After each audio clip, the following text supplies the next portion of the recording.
Amis camping-caristes, bonjour. Nous sommes toujours en Norvège et il nous arrive une catastrophe. Notre lanterneau principal, le plus grand, celui qui fait à peu près 1,10 m sur 70, s'est carrément arraché du toit. Et je précise, on était à l'arrêt et il était verrouillé à fond.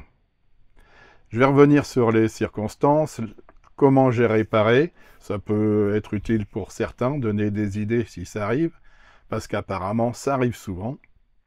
Alors, je ne parle pas de ceux qui ont roulé le lanterneau ouvert ou qui sont partis se promener en le laissant entrebâillé, de telle manière que le vent s'engouffre dedans. Là, je précise bien, on était à l'arrêt, on venait juste de s'arrêter et le lanterneau était entièrement fermé.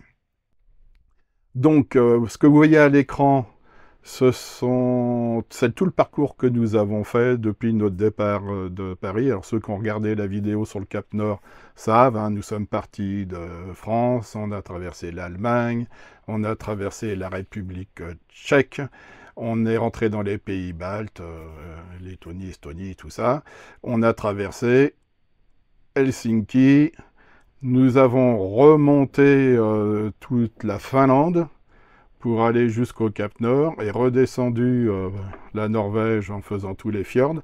Et là, nous sommes arrivés en partie basse de la Norvège, plus de 14 000 km quand même depuis notre départ. Et si on zoome, voilà, nous sommes là où il y a le point vert et c'est là qu'on a eu notre problème.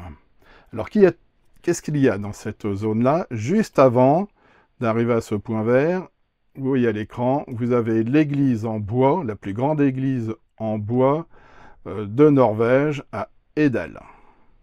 Alors il faut savoir que beaucoup d'églises en Norvège, quasiment toutes, sont en bois. Et j'avais décidé d'aller un peu plus loin pour aller voir quoi? Pour aller voir l'ancienne usine d'eau lourde de Rejkan.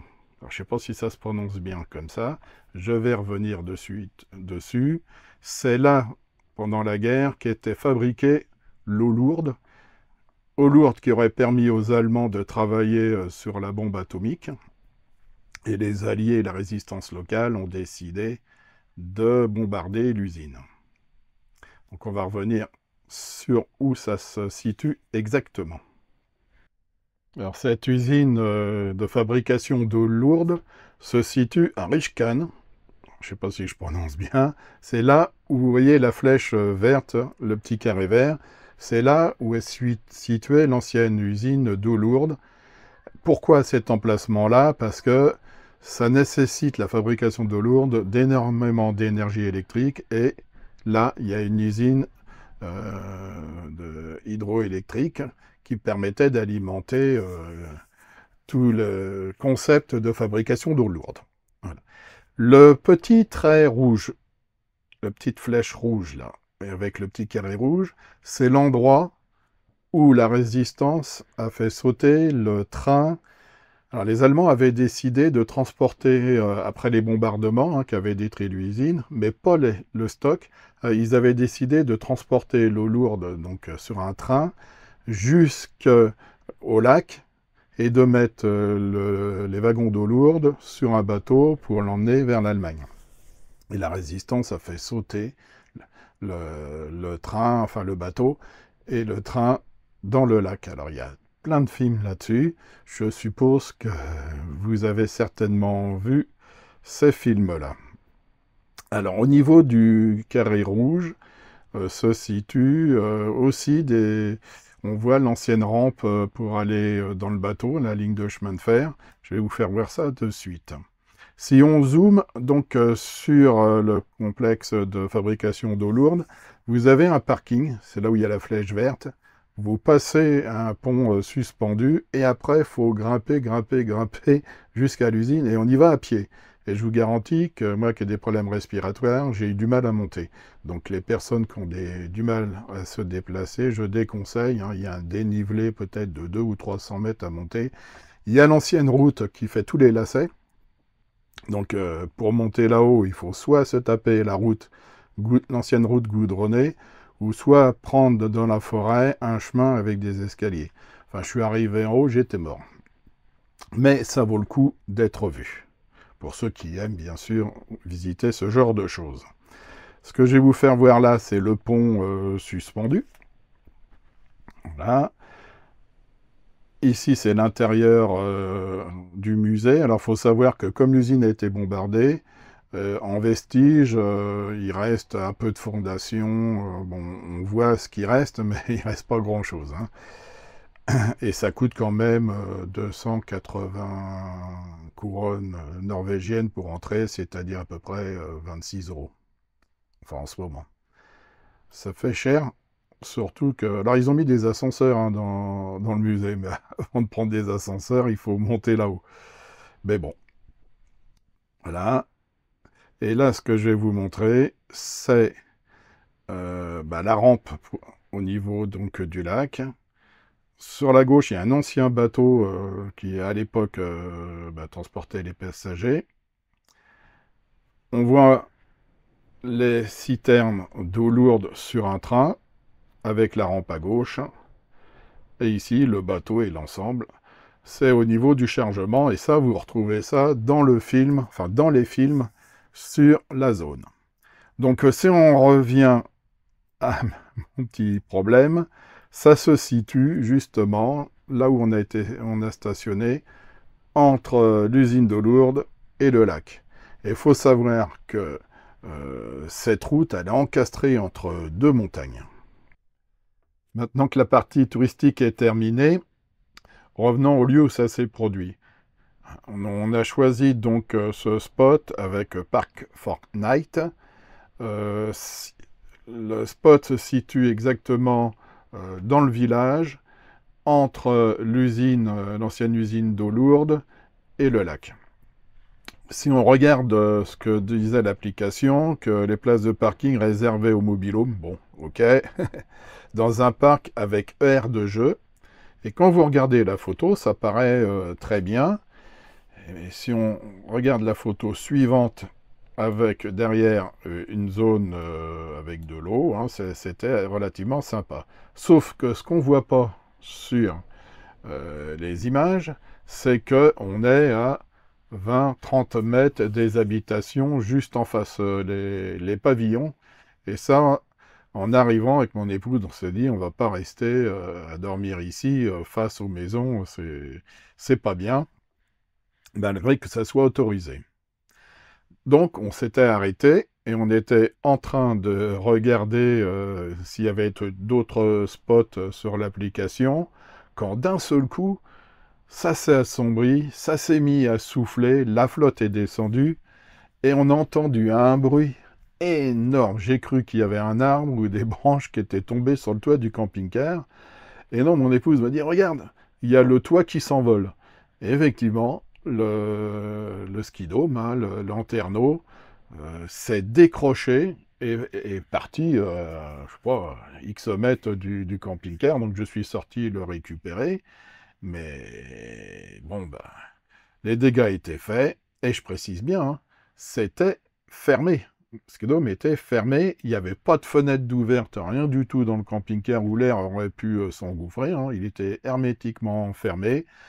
Malgré cela, le vent, comme il venait de l'arrière, sur la partie où il n'y a pas de verrouillage, hein, de l'autre côté, il y a les charnières, donc les charnières, ça permet de ne pas soulever, mais de l'autre côté, il n'y a rien qui empêche de soulever.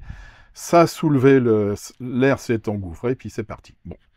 L'accident étant, il pleuvait, c'était le soir, il y avait du vent, qu'est-ce qu'on fait? Donc nous sommes repartis avec le toit ouvert, hein, évidemment, jusqu'à une station-service, parce qu'à l'heure où c'était, tout était fermé, hormis les stations-service, et heureusement, ils avaient des bâches, des sangles et des cordes. Donc là, ce que vous voyez à l'écran, j'ai mis sur le toit, là je suis au niveau de la station-service, hein. J'ai remonté le reste de plastique qui restait, hein, de couvercle, que j'ai positionné sur le toit. J'ai mis une bâche dessus, et pour que la bâche tienne, alors le scotch, c'est même pas la peine d'y penser, parce qu'il pleuvait. Donc constamment, le toit était mouillé, il aurait fallu le sécher, mais c'était pas possible. De toute façon, avec le vent qu'il y avait, je doute qu'avec le vent qui se serait engouffré sur la bâche, le scotch il serait parti.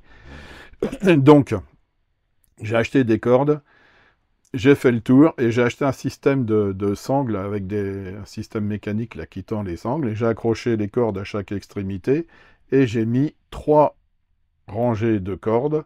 Là, vous allez voir. Alors là, ce que vous voyez là, c'est la partie cassée, hein, les charnières. Et là, vous voyez, j'ai 3 cordes qui passent. Bon, la bâche là-haut baille un petit peu. Bah, évidemment, avec le vent, j'arrivais pas à être. En plus, j'étais tout seul. Mon épouse n'avait pas monté sur le toit, donc j'étais tout seul sur le toit. Elle essayait de tenir la bâche, à faire marcher les sangles sous la flotte. Enfin, c'est une galère. J'ai pu passer la nuit comme ça.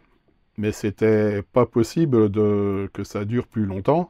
Je pouvais pas laisser ça dans l'état, impossible de rouler. Bon, là, j'ai roulé un petit peu de la station-service jusqu'à un endroit pour dormir, mais je roulais à 40 km/h. J'avais peur que tout s'en aille, et puis ça soufflait toujours, hein. Le lendemain, ça s'était un peu calmé. Ce qu'on a fait, c'est que j'ai trouvé un magasin de bricolage avec des gens super sympas. Et là, je suis sur le devant comment dire, c'est l'équivalent d'un Leroy Merlin, si vous voulez, mais en plus petit, hein. J'ai fait découper une planche. Alors les gens, ils m'ont découpé les planches à la bonne dimension, mais c'est pas comme chez nous, hein. Il y va à la scie circulaire, mais enfin bon, ça dépanne, j'y ai donné les cotes. J'ai acheté des tasseaux, qui m'ont coupé aussi aux dimensions, et que j'ai boulonné avec des tiges filetées de 20 cm. Alors, ce que vous voyez à l'écran, c'est le panneau qui va couvrir donc le toit.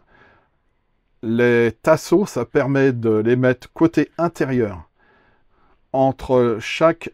c'est juste l'épaisseur du toit, si vous voulez. Comme ça, avec le vent, ça ne peut pas bouger. Vous voyez ? Et la partie tout autour du bois vient s'appuyer sur la partie extérieure où il y a le joint d'étanchéité. Donc en même temps, ça fait un joint d'étanchéité. Alors le bois qu'ils m'ont mis, c'est... Bon, ça va pas tenir vitam aeternam, mais pour rentrer de vacances, ça suffit, hein. C'est un bois stratifié. Et les tiges filetées, donc les tasseaux, alors ils m'ont prêté une perceuse. Bon, j'ai acheté le forêt. Alors c'est des tiges filetées de 6 que j'ai boulonnées. Là, c'est boulonné entre l'extérieur. Alors, ils avaient que des rondelles acier et ils avaient par contre des rondelles carrées, galvanisées, ce que j'ai mis pour éviter que ça rouille quand même. Donc, côté extérieur. J'ai mis des écrous freins. Moi, je mets toujours des écrous freins pour éviter que ça se desserre. Et j'ai boulonné donc les tiges filetées en les laissant dépasser vers l'intérieur du camping-car. On va regarder les photos suivantes. Donc là, vous voyez la rondelle carrée galvanisée et c'est posé sur le toit. Donc on voit la partie cassée encore à gauche de la flèche. Là, ce que vous voyez, c'est la vue avec l'épaisseur en dessous du montant du lanterneau, quoi, hein. C'est la partie qui dépasse du lanterneau. Voilà. Là, on revoit la partie panneau avec les tasseaux. Ça, c'est en dessous. Donc, le tasseau, là, vous voyez, il vient buter de chaque côté. C'est-à-dire que le panneau ne peut plus bouger. Les tiges filetées viennent sur d'autres tasseaux en sandwich et j'ai serré en dessous. Ce qui fait que là, ça ne peut plus bouger. Et comme j'ai un joint tout autour sur le lanterneau, la base du lanterneau, l'étanchéité se fait. Et ça va nous permettre de rentrer. Hein, là, vous voyez, à côté de la flèche verte, le joint noir qui fait tout le tour. Et puis derrière, il y a toute la partie mécanique. Voilà comment j'ai pu m'en sortir. Alors, heureusement que ça ne m'est pas arrivé au Cap-Nord, parce que là-bas, il n'y a pas de magasin de bricolage, et je ne sais pas comment j'aurais fait. Ça va rester ouvert, hein, je vois pas comment on aurait pu faire autrement. Maintenant, on peut se poser la question, est-ce que c'est normal ou non que ce genre de choses arrive? Quand même, la conception du lanterneau. Alors, le lanterneau, c'est de marque Remis, R-E-M-I-S, et j'aimerais bien savoir, au niveau homologation, quels sont les tests de vent qu'ils font pour garantir la solidité, que ce genre de problème n'arrive pas. Hein. Je ne parle pas des gens qui roulent lanterneau ouvert. Hein. Là, c'était fermé, verrouillé. C'est pas normal que ce genre de choses arrive. Alors, je ne sais pas si pilote contrôle la qualité des accessoires qu'ils mettent, mais là, je pense que c'est un problème. Ce que j'ai fait, donc j'ai fait une déclaration d'assurance, hein, je vais attendre pour voir comment ça se passe, et j'ai tout de suite téléphoné à mon concessionnaire, là où j'ai acheté le camping-car, pour lui dire de me commander un lanterneau de secours. Sur quoi ils m'ont répondu, pas de souci, on en a en stock, ce genre de problème est classique. C'est vachement rassurant, parce que ça peut arriver à n'importe qui, et à moi aussi, ça pourrait m'arriver de nouveau, hein, parce qu'ils n'ont pas changé la conception de l'appareil. Voilà, donc la petite histoire, je vais m'arrêter là, pour une fois ça a été rapide. Écrivez-moi pour me dire si ça vous est déjà arrivé, comment vous avez fait pour vous en sortir, ça peut toujours aider les autres camping-caristes, et savoir aussi comment vous avez été remboursé. Voilà. Alors moi, j'ai fait une déclaration à mon assurance, ils m'ont écrit pour me dire tout de suite, hein, comme quoi ils allaient faire passer un expert. Alors, le devis que j'ai demandé à mon concessionnaire monte à 1200 € avec la colle, la pose, hein, bien sûr. Je crois que c'est 900 € le lanterneau. Mais là, je suis obligé de passer avec l'assurance, le faire installer, puis je préfère autant d'ailleurs. Donc 1200 €. Et l'assurance me dit qu'ils vont faire passer un expert. Je pense que le coût de l'expert sera équivalent au montant de la réparation. Bon, enfin, ça, c'est les aberrations des assurances. Voilà, donc cette vidéo se termine là. Ça ne va pas m'empêcher de continuer notre périple. De toute façon, il faut rentrer. La seule chose, c'est qu'on ne peut plus aérer et on n'a plus de clarté à ce niveau-là. Mais bon, c'est pas un problème. Ça tient, ça fuit pas. C'est le principal. Donc, à la prochaine, et j'espère que ce genre de souci ne va pas vous arriver.